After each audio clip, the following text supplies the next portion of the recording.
Hi, welcome to MamaFuel. My name is Anne Ferguson. I am your host, and I'm thrilled to bring you this podcast that was created to fuel every mama's heart, soul, mind, and body, and hopefully spark a dream or two along the way.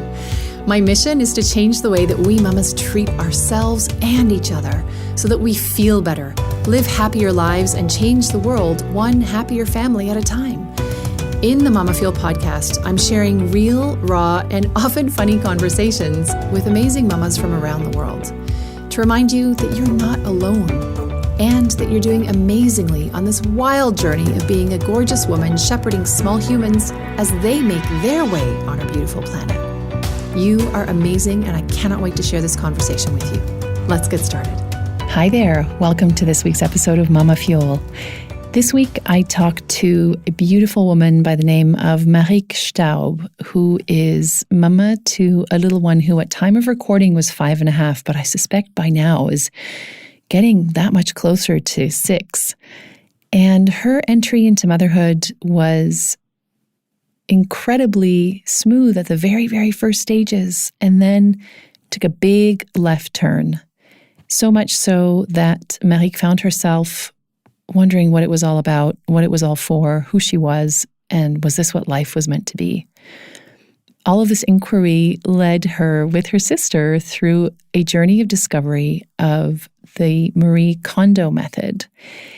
The KonMari method, I should say, is the right name for it. And in decluttering her space, she decluttered so much more and was able to get back to the essence of who she really is.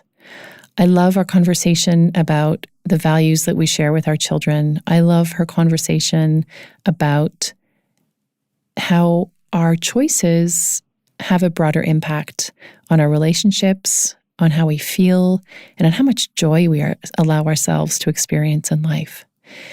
I can't wait for you to listen to this conversation. And I also can't wait to meet some of you if you are in Switzerland over the course of this autumn and even into early 2020 for the MamaFuel Urban Retreats. I'm hosting one a month in Geneva at Her Street. So just check out my site at mamafuel.me/urban retreats.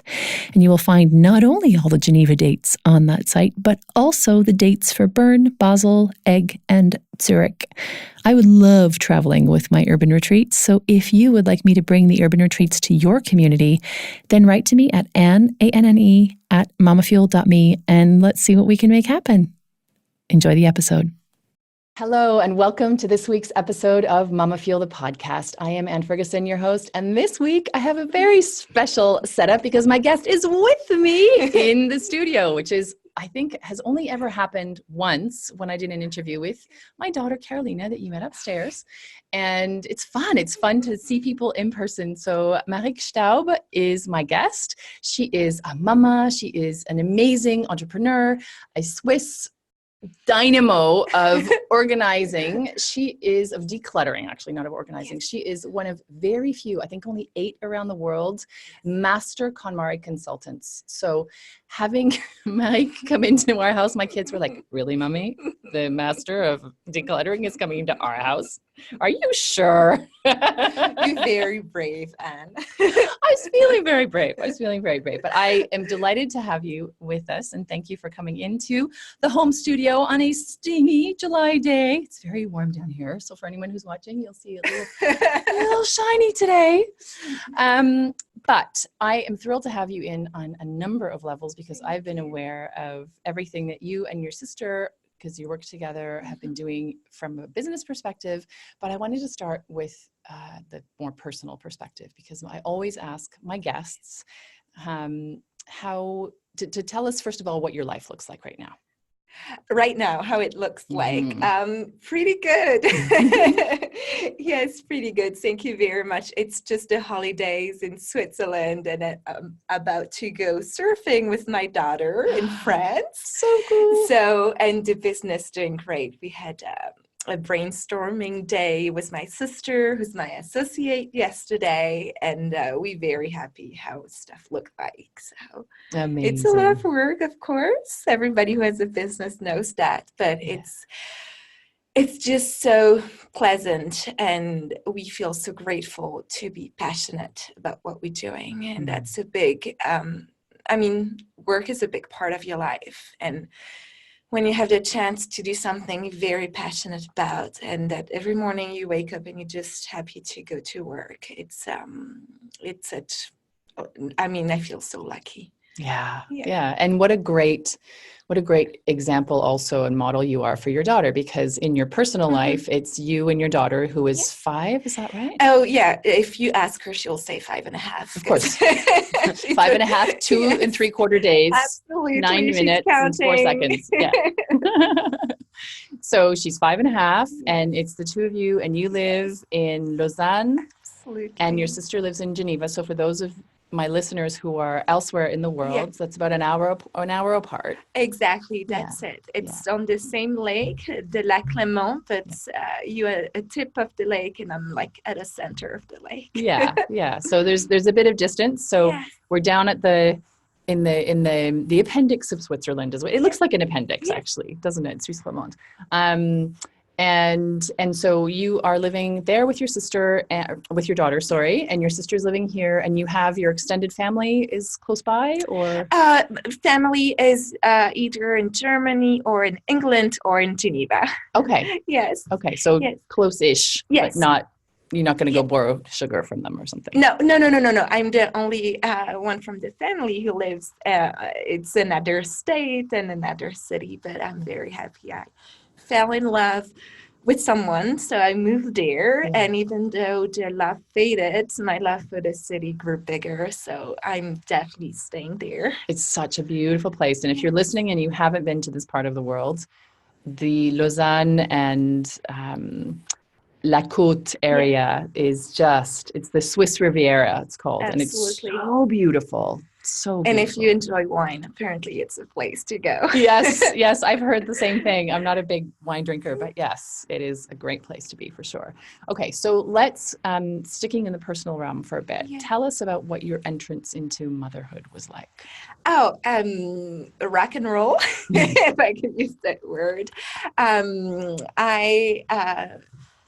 It was like nothing I had prepared for. I think you cannot prepare for it. It's just you can read all the books, you can get all the advice from any mothers, any father, and you don't know what's going to happen to you once it arrives. And I had a wonderful pregnancy. It was really such a dream. I felt wonderful, and everything went well. And then Eva arrived, and I had a wonderful birth. It was a natural birth, which was my choice and her father's choice. And it went just amazing. I pushed 3 times. She was there. Oh my God. Yes, she was born with like a Disney movie birth. Yeah. Wow. She was born with the fist up. So she's like revolutionary girl. She is a revolutionary girl, definitely. But it was wonderful. And then I went home like a few hours later. And, whoa. Yes. The day she was born, you went home. Yes. And then it started to be difficult. I had a postpartum depression, and it took a long time to put words on it. And me saying, okay, I'm not good. Like, I'm not feeling good about this. And so it was a rocky road till I decluttered my life. So, yes. And so it took me 2.5 years of like therapy and decluttering and so on, and taking big decisions in my life till I figured out. And now she's about to be 6, and not everything's perfect, because that's doesn't exist, but there's still difficult moments, but and overall I'm very happy, and she's a super joyful, happy girl, and we're a good team. That's the mama-daughter team can be such a powerful one. Really and especially if you're alone. If it's just the two, for single mothers, it's super powerful, and then you have to find a balance, but I mean, it's a rocky road, but it's our road. So And you don't know any other, way of we being a don't. mama. And she Yeah. doesn't either. So we just, try to navigate as more. Sometimes it's peaceful, sometimes it's not, but we try to navigate in this and get the best out of it. I so can relate because Yes. it is not always peaceful in our house. That is for sure. And there are a lot more people around, which I think sometimes adds to the complexity because you have more people with their needs and with their priorities and timings, and you just, whoa. And I think that's the challenge of life. No life is peaceful, and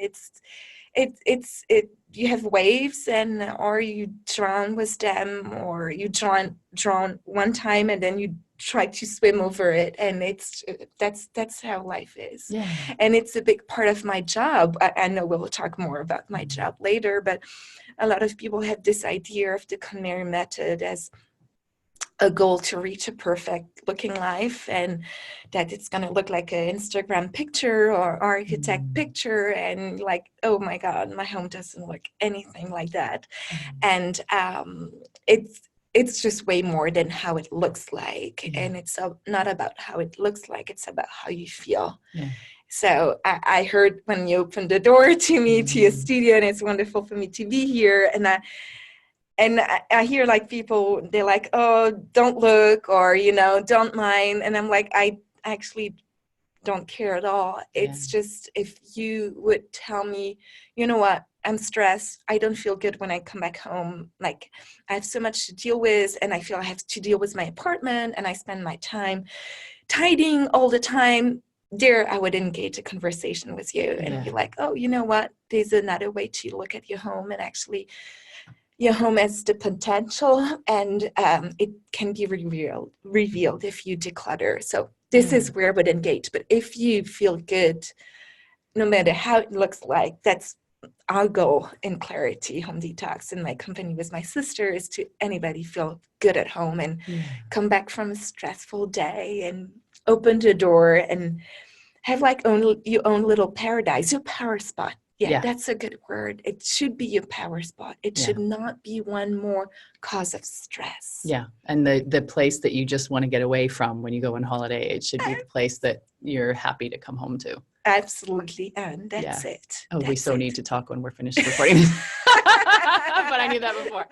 So you had your daughter, Ava, you come home and everything's great in the hospital, the fairy tale birth, postnatal depression, which is something that we talk about a lot on the podcast, because the and I would like to just pause there if you're willing to do that for a bit, because it's a conversation that doesn't happen enough.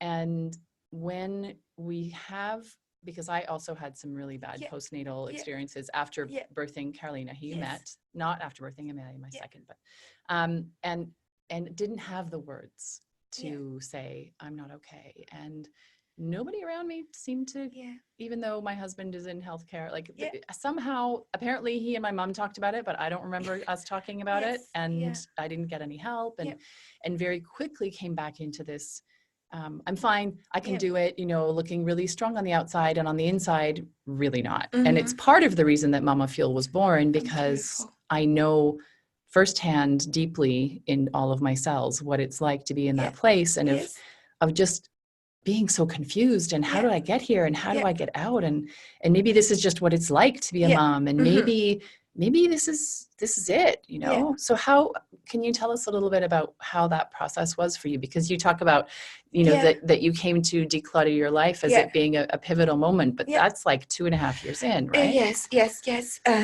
First, to go back to what you said, I think there's something, where you give birth and you get cards and message and phone calls of people telling you, isn't it the most wonderful moment of your life?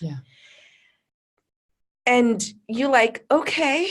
And then inside of you, like, oh my God, is that how it looks like? The most wonderful moment of my life? And you just want to scream and tell those people, no, that's, no way. That's the most wonderful moment in my life. No, I don't feel good about that. So it's about, letting go of what everybody think motherhood should be. because there's no one way motherhood should be. Yeah. And everybody tells you it should be wonderful and amazing, and sometimes it's not. And it's a lot about letting go of what people think, of how people tell you should feel. Mm-hmm. And you're like, no, I'm so sorry, that's not how I feel. And it's I think that's why it took me so much time to kind of dare to say I don't feel good and get out of my comfort zone and be like, you know what, yeah, it can be the most wonderful moment of your life, but it can also be the opposite, and that's just how it is. Mm-hmm. And it's like this, me feeling miserable and not good about this, adding to the fact that I'm an interior architect, Mm-hmm. so I know the power of your home, and I know how there's a symbiosis between how you feel inside and how you feel out, and how it looks outside. Mm-hmm. And when you get the how you feel inside and what you want inside with the outside, when you get it aligned, there's this like magical and empowering thing going on. And when the inside and the outside is disconnected, this is where it gets harder. Mm. And you lose clarity on all the other aspects of your life. And I think this is what happened to me. I had no clarity on anything, what was going on in my life, and I couldn't see clearly. I didn't have the time because I spent my time tidying. My apartment was such a mess. And you get present from, I mean, very grateful, but you get present and you buy stuff because society tells All you the things. You want to be a good mother, you better own this. Yeah. So you're so vulnerable. Yeah. Thank you. And you just buy all those stuff, and then you wake up one day and you almost don't see your kid anymore. You're like, where is she between all those stuff? And you're losing track of who you are, and you're losing track of what matters. And this is what happened to me in all those stuff. Like, I couldn't see joy because there was too much to look at and to look after. And the Marie Kondo's book, The Life-Changing Magic of Tidying Up, because everything started with that book, was a present from my sister. And when she gave it to me, my ego felt so bad. I was like, what? What do you mean I have to tidy up? Absolutely, my house is fine. Absolutely. And of course, it ended up on the pile of book I should read. And, there were plenty of those ones full of dust. Oh, I see, you have it here. I have many piles of books. That's one of them. It's one of them. I had this too. And with the guilt that comes from walking by those one and saying, you don't even have the time to do this, which I love, by the way. I love reading. It's very joyful for me. Same. And one day I wrote it. One day I opened it and I started to read it, and I saw all my problem solving, and then I did it, and then I faced my stuff. And I think because I had enough of the status quo, like I needed the change, and it was me going deeper down on the depression road, or me taking with support of a team, of course, the medical team, but like taking them, facing my stuff finally. And I took this courage because it's like my sister and I, we always, salute the braveness of our clients and the people who take this step to face their stuff and to just put in question the relationship they have with their stuff, and figured out, you know what, it's not my stuff who matter, it's my daughter. And it's me. Yes. And it's me, because if I feel better, she will feel better. And if I feel better, we'll have more quality time together, and we'll build memories together, and we'll, build strong souvenirs. And I was like, this is what I want. This is what I want to remember. Yeah. Not the darkness, but I mean, the darkness is part of our road and part of everyone's road. But we want to embrace the lightness, and just that stuff doesn't really matter. And what matters is my relationship with myself and with my daughter and with my family. So I faced it all, and I declutter. And in the process, I end up going away from the relationship with her father, and we're now working on building a new relationship. Co-parenting. Yeah, absolutely. Yeah. And this was a main shift in my life. And now we actually, Elian and I, we also teach the culinary method to future consultants around the world. And this is a story we heard many times, that you declutter your stuff, and then you declutter your agenda, and then you declutter your fridge, and then you declutter some relationship in your life. Because this method is about a way of life. It's a lifestyle. It's not a fashion thing. It's not because it's fashion to talk about decluttering. It's about a new way to look at your life. And then it changes so many other stuff.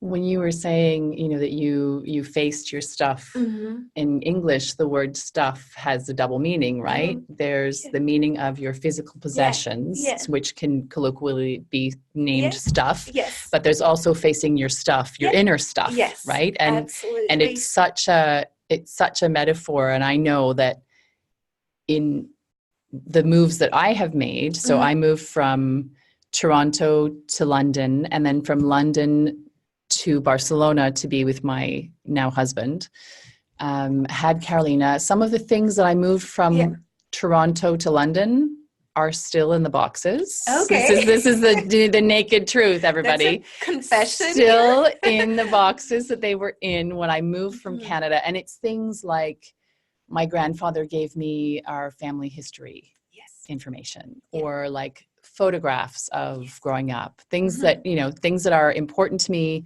and I don't use them every day, but I'm not prepared to get rid of them because I want to give them the time. But there is definitely some emotional weight. And I also was the mother with all the things. Like I equated being well equipped with being a good mom, because that's what we're taught, right? If you don't have all the things, then you're somehow already failing. The baby's not even here. And you suck already because you don't have the 17 changes of, purple bum covers or whatever the things are. And so I remember posting this picture on Facebook. I could probably find it if I go back far enough. And it was like my house was a bomb site. It was just an explosion of plastic things and like those foam mats on the floor so that they wouldn't hurt themselves on the stone tile, and the things they would lie under, and all the stuffed animals and the things people would give you. And then, you'd find another cute thing. And as though accumulating would somehow make up for all of the things you felt I was failing I felt that I was lacking as a mom to this little being, and I wasn't well. And then I was very quickly pregnant again. So when she was 14 months, she stopped nursing, and 2 weeks later I was pregnant. Wow. Okay. Yes. So there's not even 2 years between the girls. And that, what you're saying about facing your stuff and having this apartment and wondering where's my baby? Because I have all the things and I don't see my baby, and I'm irritable all the time because I'm getting people to, and still, like, our house we have decluttered carloads worth, like massive amounts, and it's now still relatively populated, but it's not, it's nothing like it has been in the past. And it gets lighter, like it has a lighter feeling, but also I now know that what's left is where the real work is, because it was, as much as it's hard to, I remember at one point giving away 11 bags of clothing and puzzles and toys, and most of the clothing was mine. Probably 9 of those bags were mine, and the rest of them were toys and games. And so the kids and I regularly go through, when I took them to a shelter, and we gave the stuff to other kids who didn't have anything. And that was a moment for them of like, maybe I don't need this another puzzle, another 1,500 piece puzzle, because we have 5 at home. Like, it's not, but I'm conscious that there is another layer, and the next layer feels very emotionally laden. And it's not just about the physical possessions. It's about, what does all this mean? It's saying, I think Marie Kondo talks at one point in her book about that there's the grieving process of like, these are all the things I wanted to, all the fabric I have for the clothes I was going to make that I haven't made, and I'm disappointed that I didn't do it, or all the craft supplies. Oh my God. Like all the craft supplies of all the things I was going to make with my kids when I was the perfect, like Instagram worthy crafting. Well, I'm not a crafter, but we had all the things just in case. And a lot of that is gone and we're still okay. You said the word grieving, and I think that's exactly the word. It's a word we use a lot with the people we follow in this road. It's about grieving with who you thought you were gonna be, or you should be. Like, oh, I'm gonna be a mom who does so much crafting. I'm gonna do mom who cooks this way for her kids. I'm gonna be, I don't know, like it's not even about your kids. It's about yourself as well. Like, I'm gonna, be very spiritual and get into Buddhism, and so I buy all those books on Buddhism, and then I'm like, no, actually, I'm not. Like, and you have to grieve for the person you thought you were going to be. Yeah. So this is why it's hard, and the process is difficult. And it's also, like going back to what you said about like acquiring more and more. I think, for a long time, it was a survival strategy for our society, because our society told us the more you have, the better you will feel. Mm-hmm. And the safer you'll be. Absolutely. And the safer you will be. Absolutely. Better, safer. Who doesn't want that? And worth more. Worth more. Absolutely. Visibly worth more. And I think, going fast forward, we are now with this planet we've used from every corner, and we're burning it up, literally. And we're like, oh my God, we were wrong. We were so wrong. So it's admitting like, okay, we thought that was the way, and actually it doesn't feel that good. It doesn't feel that good. And I just want to say here right now that it's not for everyone. It's decluttering is not a goal. It's a tool, and use it if you want to change something in your life.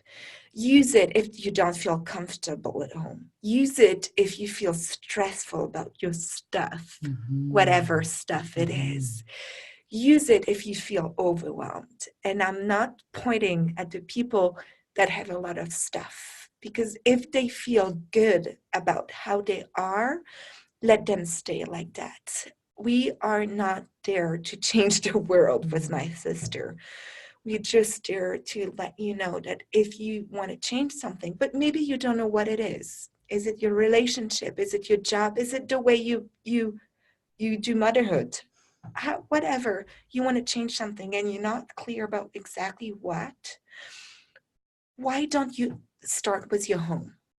Why don't you start from where you rest, where you make love, where you breathe, where you go back to a safer place, because home is supposed to be a safer place on this planet for yourself. So why don't you start with this and then change that? And I can guarantee you it will give you more clarity to change the rest. So it's a proposal we give to the people, the older women, and I hope men are also listening to this, and to be like, okay, if you want to change something, why don't you start with that? Because on some level, it's so present, right? Like as we have been getting rid of things in our home, there are places to put things that we keep. And therefore there's less conflict. There's less, like, I think about the places in our lives as moms where we have friction, right? Yes. And there's, in our home, there remains friction about, there you have an entire empty shelf to put your school bags on. When you come in the house, that empty shelf is just waiting with open shelf arms for your bag to be put in there. No, don't put it on the trunk when you come in the house. No, the shoes have drawers built in under the stairs on purpose. Like, we have spaces that have been created, and the amount of friction that is caused, and those sort of fractious exchanges with my kids, I don't want those. And I think that most moms listening will probably relate to this, because it's so unnecessary. And we may think of it as lack of respect for us, or we may think whatever the stories are that we make up, because we all make up all kinds of stories all the time, right? Absolutely. Based on things that we were told or knowledge that we acquired and assumed was true and then put on ourselves, whatever, what we think we should be. But there's so much friction that is unnecessary. And I have taken on the role of the, like, put your things away. And I don't want, and I say to my kids, I don't want to be your nanny. Like, I'm not interested in being that person. And also, this is our home. And also that means we all have ways that we want to live. And it's been really interesting to watch them, because there was a big moment. We're recording this in my little basement hideaway, which I love and is really luminous and bright. Beautiful. And this was not this was not my office. My office was upstairs on the first floor with a big bay window and, all of those things. And my girls were in a room together, and the tension was massive, because they were 11 and 9 and my oldest was done. She wanted her own space, and I didn't want to give up my space, because, as you know, space is important. And finally decided to come down here. And in fact, I actually like this office better. It has worked out better. I've got my soundproofing for the podcast and all the things. And watching my girls go from a room that was overstuffed, even though we've decluttered a lot, there were still 2 beds and 2 desks and 2 chairs and 2 sets of things, and sharing the closet with the sliding doors and slamming the fingers. They each have their own room. And it has been amazing to watch the little one, literally at night before she goes to bed, if there's anything in her room that she doesn't like, that disturbs her, she puts it outside on the landing. And so I'm forever saying, no, this is public space. This is not your déchetterie personnelle. This is not your dumping ground. This is where we get turned around when we get to the top of the stairs. Like, so find it a home, or we're getting rid of it. Like, it goes to the bottom of the stairs. Outside my office, we have the transit area, which is anything that's leaving the home to be given to friends or whatever. It goes there. Like, you find a place for it, or it's going out the door. And watching them and the value they place on having their rooms pristine and with as little stuff in them as possible has blown my mind. Yes. Because growing up in a home where my mom has, like, every single surface is covered in books, and she loves it. It's how she feels great that way. And I think part of it is being born of, she was born during the Second World War. And there is that, she said to me yesterday, this morning, don't waste anything. You can't, like, the half glass of water that's left on the table, water the plants with it. And I agree, but not from a perspective of fear of lack, which is, I think, probably when you're growing up post-war or in the war, you are very conscious of, I have to make every single piece of stuff Yes, I know this work for me very well. My mother is German, so she was born in a German family, and both her dad and her mother lost everything during the war. Wow. So my mother is prepared. For sure. If for anything everything happens, she has it. With her daughter doing this job, and she read the book, and she comes to a workshop, and she just goes her rhythm. But she has been doing amazing. Oh, wow. And she's slowly started to get the confidence that, if she doesn't have that type of if something's missing, if she needs something, she has her beautiful mind and creativity and imagination to do it. Find a solution. Yeah, to find a solution, to do it differently, but as good as what she thought if she had kept something. The thing, yeah. Yeah, the thing. And it's a lot about trusting yourself and be like, okay, I'm going to do mistake. Like, I'm going to declutter and I'm going to have regrets. But if you do have, for the people who are listening to us, please remember how you felt when you were finally able to let go of that thing, and how liberated you felt, and how light and how good you felt. Please remember this. It's going to hurt, but it's like a sting or, a paper cut. It goes away very fast. And then trust yourself, because you do have the creativity and imagination to do it differently. And it's not about, my mother for a long time, and a lot of people keep things because they want to please others. Yes. And oh my we God. urged a mother to be like, you're the one who lives in this home, and you are the one who have to feel good about this home. And she waited 25 years to remodel her kitchen, but she finally did. And it's now just beautiful. And in the process, she could declutter her kitchen, and now everything is so well kept and honored. And it's about honoring the stuff you want to keep. And you said something at some point, and you said it's about getting rid of things. And I just want to shift something here. The method is not about getting rid of things. It's about choosing what matters to you. It's about choosing what sparks joy to you, and only to you. I'm not talking about your daughter. I'm talking about yourself and what sparks joy for you, and dare to let go of the rest. This is what the method is about, to stop in our busy life, to stop for 1 second, to pause and say, okay, who am I? How do I feel about this glass of water? How do I feel about this mug? Like, when I drink my tea in the morning, do I feel good? Does my tea taste good? Do I love my mug? I love my mug. I love this mug. It's my favorite of all the mugs. I love it. So it's a keeper.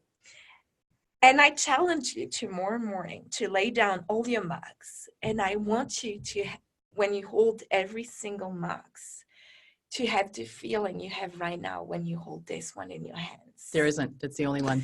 It's So the only get one. rid of the rest. No, I'm kidding. But of course, there will only be a mug for Mommy in the future. This is Mommy's mug, and no one can use it. If somebody to blame, just blame me. That's right. She's not here, but she took all the mugs when she left.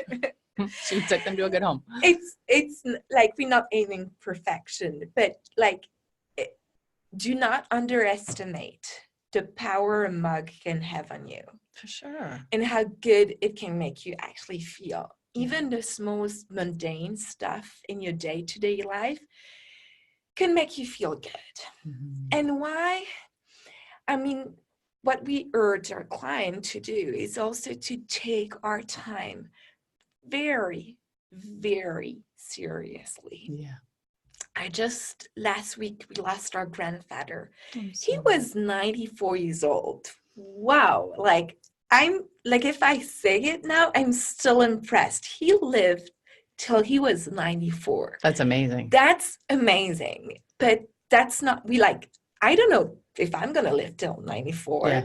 I have no idea. You have no idea. No, you could drop dead in the next hour. And it's about taking your time seriously and taking your pleasure seriously and taking your joy seriously, and be like, you matter. Yes. And this whole thing of decluttering, it's actually self-care. And this is, in my depression thing, decluttering felt good, because I was finally taking care of myself. Yeah. And listening to what actually helped you feel the way you wanted to feel versus the way being stuck inside what you felt you needed to do. Yeah. I wanted to pick up on something. Sure. Sorry, I'm cutting you off. No. I wanted to pick up on something that you said, because and this is super important to us as moms, and especially if you're listening and you have little kids, this piece of trusting yourself. Because the way our consumerist society is set up, and the way our very patriarchal society is set up, we are taught forever that we don't know, that we need to be taught by doctors, we need to be taught by people who've written books, old men, often white old men, that or just our forebears. This is how things should be done. Who taught them? Other older, and I'm not. There is so much wisdom for us to gain from our elders and from the mothers who have come before and the fathers who have come before. I'm not at all saying that there isn't wisdom. That's not not at all my message, but my message is that inherent in the way that Western society is built right now is you're not good enough. You are not enough as you are. You need to buy the things so that other people can see and put you in the box of wealthy, successful, you've made it, achieved, etc. You are not enough. Oh, you don't have the job anymore. People at Deutsche Bank who yesterday were let go, 18,000 people are going to lose their jobs. And people are collapsing because they're losing the construct of I work for Deutsche Bank and I have this BIG job and I have all this money and oh shit, now who am I? And so what you said earlier about trusting yourself and not having to buffer your what feels like your ineptitude or your inadequacy with belongings, which we throw out there as a screen so people won't see how flawed and fragile we really are. I wish I had heard that when my kids were small. Really. So if you're listening and your kids are small, you don't need all this stuff. No. They're your kids, really? Your kids want you and milk and a clean bum and to not be too hot or too cold and a place to sleep and be safe. Really. Really, really. And I would say that as you're talking and I'm saying this, even our inner child wants that. And I'm hearing that very deeply from myself right now, that my inner little one is like, yes, I don't want all the things. I don't want all this stuff. Let's just go play. Like it's that very... Because stuff, you have to take care of them. Yes. You know, you have to dust, you have to clean, you have to put them away. And you don't want to spend your time doing that. No. You want to take care of yourself, whatever way it is. And decluttering is having a conversation with yourself, with deep down within yourself. And you just use an object to have that conversation with yourself and say, how do I feel about this actually? And it's not about number, you know, we're not there to count how many trash bags go out of our client's home. We actually don't care about those numbers. We actually just there to make sure they leave enough space for their dream to come true. And seriously, clutter is anything that's between you and the life you want to live. Ooh. Anything. Say that again. It's not from us. It's from... Sorry, I have a blank. It's from a man who's a declutter expert, who's an amazing person, who was there way before Marie Kondo, and I will give you the name. So I'll put it in the show notes after. Because he says, he's amazing, he's super funny, I recommend all of his book. He says, clutter is anything that stands between you and the life you want to live.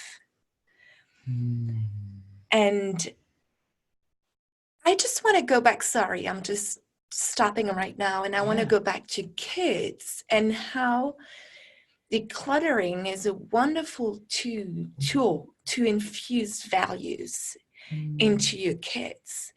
And one of there are many values, but one of them is that you are not defined by what you own. And in our society, this is a great gift we can give to our kids. You are not defined by what you own. And also is like what you decide to invest in.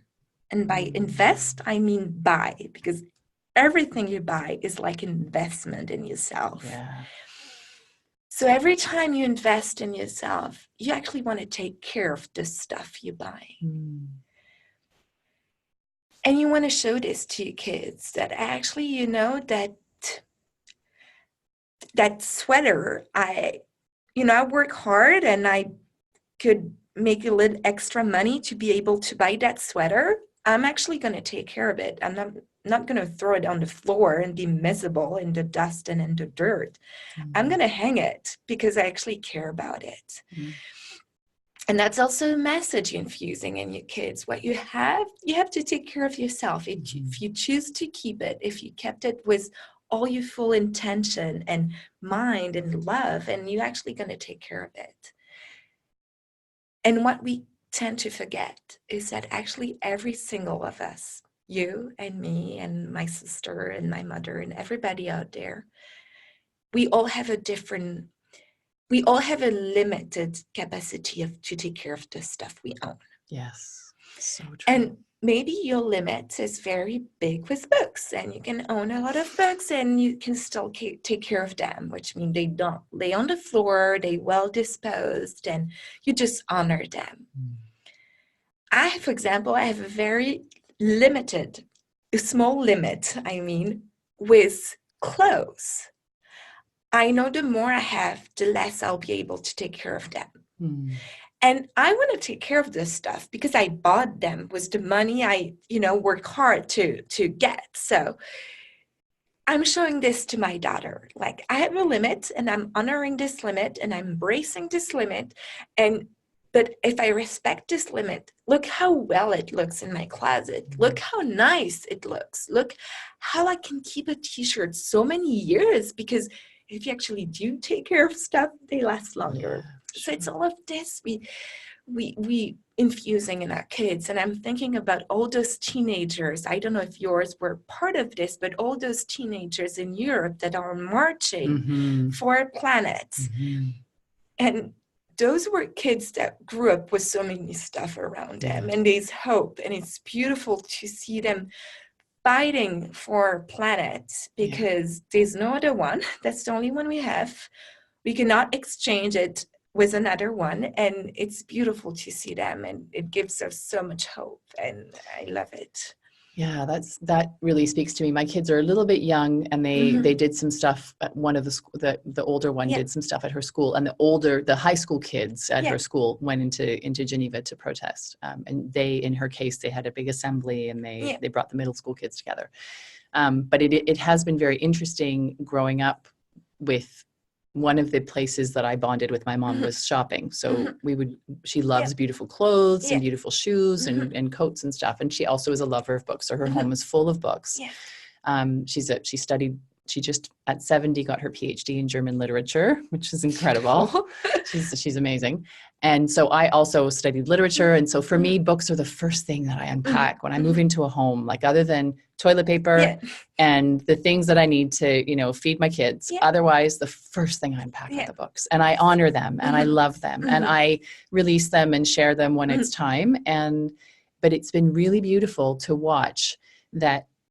Even though my kids would love to go into a store and then want to buy all the things, we are able to have that dialogue of, I know this is a desperate need right now. And 5 minutes ago, you didn't even know this existed. And tomorrow you won't remember that you saw it. And do you want this in your room? What are you going to get rid of to make space for this? And our neighbors who live just on the other side of our house, they're super minimalists, and they literally have a 1 in, 1 out rule. And there's not a single thing on any surface. It takes it to a whole other level that I don't ever fool myself into thinking I would reach, but it works beautifully for them.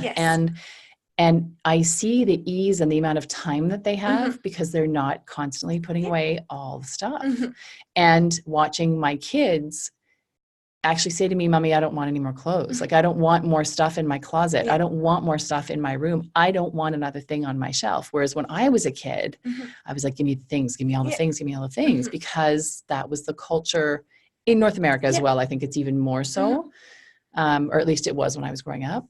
And I love seeing that in them because they have a very strong influence from mommy, who has up until the last couple of years been very like, I'm talking about myself like I'm somebody else.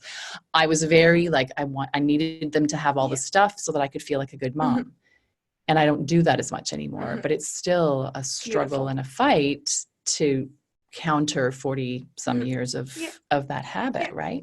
And so like you, the fact that they're looking at things differently, and they get so angry when they see straws and they get so angry when they see plastic bags, and they're reminding me, did you take the vegetable bags with you to go to the grocery store today? Because like, it's beautiful because as you say, it's a different set of values. Yes. Yeah. Change never comes unnoticed. So it is painful to declutter, and you feel all kinds of feeling, and it's hard, but there are people out there that can help, and all those marriage consultants around the world can help you to change the definition of your relationship to things. Or even I encourage you to go to the library to borrow the culinary book and just read it, and it will give you an all new perspective on what you own. And step by step, we change a little bit. Yeah, and I echo that. I read the book, and there's a lot of sort of jokes and memes that are going around about the KonMari method, and once you fold your underwear, everything's going to be fine in your life, and it's quite cynical. And sure, that's an approach and a way of looking at it, and I think that it's easy to be tongue in cheek when you're sitting back and not doing anything, just like it's easy to criticize a comic if you're sitting in the audience. You're not up there doing the thing. And I wanted to say to anyone who maybe has watched the series on Netflix, which my husband started watching, that to me, reading the book and speaking to you now and having spoken to your sister before, I feel like that series is such a disservice to what it is that you do, because, and to the significance of our relationship with our possessions and our relationship with the space that we inhabit and how we inhabit that space and the impact that has on our relationships. And that, to me, the impact it has on my relationship with myself, like the guilt that I feel and the self-criticism about, oh, there's that thing, or the book that you bought that you haven't read that yet, or the whatever that you were going to do and you never did. And that disappointment and that constant, like, it keeps you, it's really easy to stay stuck in our patterns because of what we actually surround ourselves with. And so if you're listening, I would encourage you to read the book. I would encourage you to reach out and see if you're even curious, just read the book and try some of it, or you can reach out to Marieke and her sister if you'd like. I will put the link in the show notes. It's Clarity Home Detox, right? .ch. We do travel. They do travel a lot. They travel. We've been trying to do this podcast for months, let me tell you, and they travel a lot. It's good and far. So yeah, it's not about folding your underwear and making your t-shirts happy by letting them stand up. I will say that my standing up t-shirts and my, like, all of my drawers and my closets, I like that part I was good. It was when you got into the paper that's for me the hardest thing. But it is not about folding your socks. It's not about that. It's like 5% of the method. And we're really happy she came up with that, because you gain space in your closet, and your t-shirt does look happier. So why not? But like, it's not even the tip of the iceberg. It's just like a little piece of the whole cake that you're getting if you actually face your stuff. And it's about this. It's about pausing in our busy life and asking yourself, who am I? What do I want? How do I feel about this? And do not, please do not underestimate the power that stuff can have on you. And if you dare to choose that this power is going to be an uplifting one and a beautiful one, trust me, it can help you on another level to face all the other stuff we do have to face, because we have no choice, and because life is rocky, because life is not easy. And it can smooth stuff out, and it can really somehow make you feel better at home. And this is what we want for everybody, to feel better when you open your door, and when you get out of your bed in the morning, and when you open your closet, and it can look super great to you. So and just go for it. That it feels like you open the door to your home and it's, oh, I'm home, as opposed to walking in and thinking, oh my God, the laundry, and oh my God, that pile of stuff is still there. And please, nobody ring at my door. That's how I felt for 3 years. I was like, please, not a neighbor ringing at my door. I'll be too ashamed to open it. And that's not a nice feeling. I don't wish it for anybody. No, we could go a whole other route on the shame piece, and we've talked about that on other podcasts, other episodes of the podcast. And I just want to leave the podcast with a question and a recognition. One of which is the honoring is that the idea of carefully curating your space, consciously curating your space, feels like a better expression of what it is that helped you come out of your depression.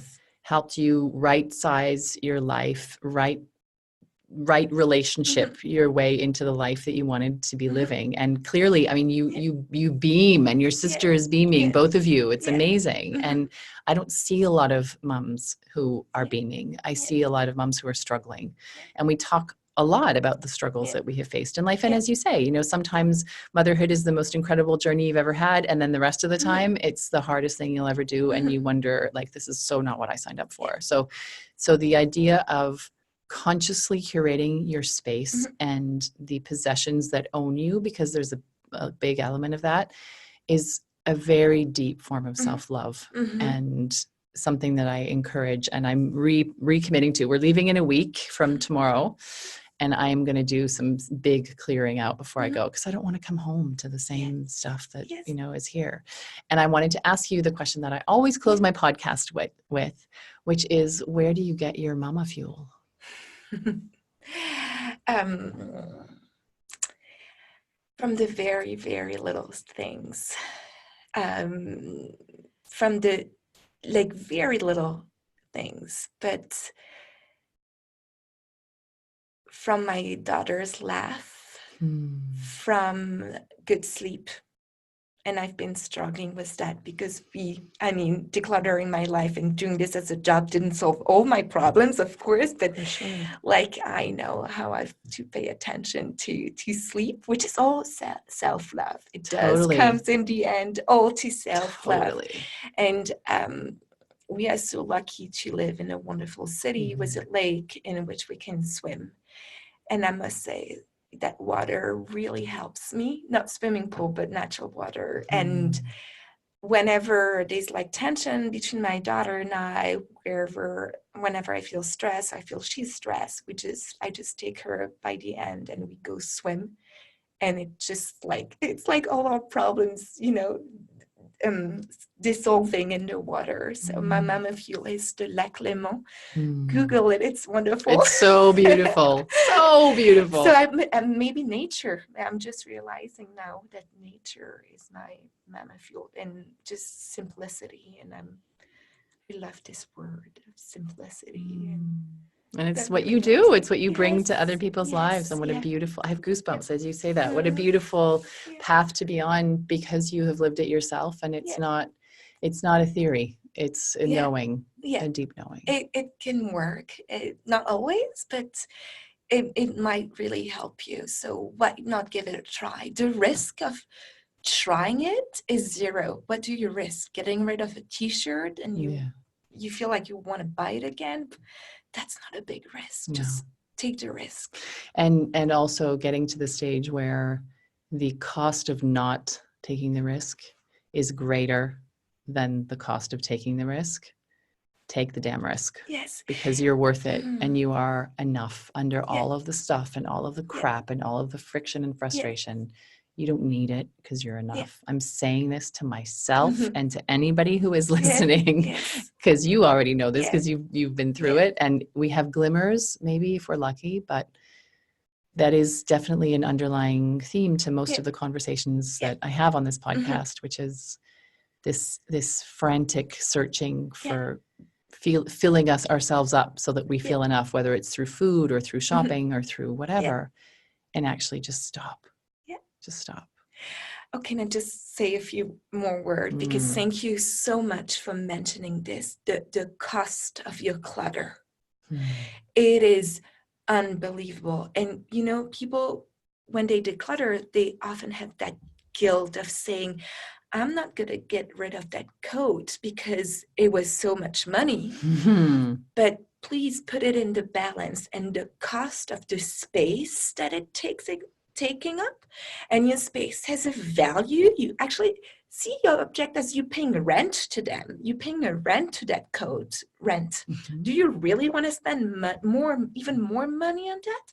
And the cost of your time. You are worth, and I'm saying this to all of my clients, you're worth millions of dollars. Like, your time, worth so much. And please not acknowledge that you did a mistake. You did spend a lot of money on that coat. It was back then, and back then you maybe enjoyed it a few years, a few weeks, that coat, but then acknowledge the mistake and just move on. And please do not underestimate the value of your space. What a beautiful place to close. Marieke, thank you so much for coming. I'm so pleased to meet you in person, having met your sister as well. So thank you for making the time to come into my little basement hideaway in person. It's been fun. And I look forward to seeing you go from strength to strength with your sister. So thank you. Thank you so much. And thank you so much for the invitation. It's my pleasure. Thank you. So much of this conversation resonated with me as a former master accumulator and declutterer in progress. I particularly was touched by the part of our conversation where Marieke was saying how our space really impacts our relationships and how we feel both about ourselves and obviously in our home, but in our lives overall. And what if we could create a space with less friction that would allow us to live life as we actually want to and to have relationships with our kids that are based around something other than pick up your socks, put your bag away, don't leave your stuff in the middle of the room. We don't leave things in the middle of the road, generally speaking. And also, when she was talking about how it's okay to release belongings and then trust yourself that you will be able, with your imagination and your creativity, to manage with whatever you have and just do things in a different way. Trusting yourself and trusting that you'll find a way is huge. And not something that I think I embody. I think I tend to be so afraid of feeling uncomfortable that I bring all the things I might possibly need and anyone else might need. So when I travel, I do not travel light. And it's kind of the same at home. So I'm excited to spend some of this autumn of 2019 exploring deeply what my relationship is to my stuff. And I invite you to maybe do the same. And I'd love to hear about how you get on. Marieke's parting comments about how our time and our lives are worth so much. And her invitation to think about how much we want to invest in our belongings and the time it takes to look after them really hit home with me. I know you'll have enjoyed this episode because how could you not? And I'd love to hear your thoughts about it. So drop into the Facebook group by going to mamafuel.me/Facebook and let's talk about it. Let's talk about your relationship to stuff. And if we're lucky, maybe Marieke will come into the group and talk to us too. Before I forget, if you would like to meet in person, and I would sure love that to happen, please join me at one of the MamaFuel urban retreats happening right here in Geneva and across Switzerland this autumn of 2019. All you need to do is go to mamafuel.me/urban retreats and you will find out all the goodness that you need to know about those 4 hours and how incredible spending conscious time with like-hearted, beautiful mamas can nourish your soul, heart, mind, and body. Hope to see you there. Bye for now. That's it for this episode of MamaFuel the podcast. Thanks for listening. There's a lot more conversation, sharing, and real mama talk happening in our private Facebook group. To join the virtual village, go to www.mamafuel.me/Facebook. That's MAMAFUEL.me/Facebook. And be sure to say hi when you get there. If you like this episode, or if you know a mama who could use a little mama fuel, and let's face it, we all have times when we're running on fumes, I'd love you to share this episode and to rate it and leave a review. The algorithms work that way. The more reviews there are and the more sharing there is, the more mamas will be able to feel encouraged and supported with the conversations that you just listened to in MamaFuel. Every comment helps, and it's always a super delight to hear from you. Thanks, and bye for now.